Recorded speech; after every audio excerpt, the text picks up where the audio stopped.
আসসালামু আলাইকুম। K5 auto elastic হিকার ব্র্যান্ডের মেশিনের আমরা প্যাটার্ন কীভাবে এডিট করব সেটা দেখাবো। মেশিন যদি রেডি না থাকে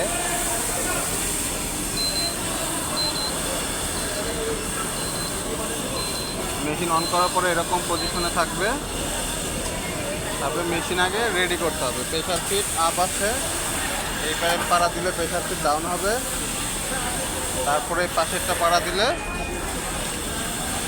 মেশিন রেডি হবে। দেখেন এই নিচে আমাদের রোলার বা স্কেলের একটা আইকন দেওয়া আছে, এখানে সুন্দর মতো ইন্ডিকেট করে দেওয়া আছে কোনটা কোন অপশনের কাজ, এখানে সেই অনুযায়ী লেখা আছে।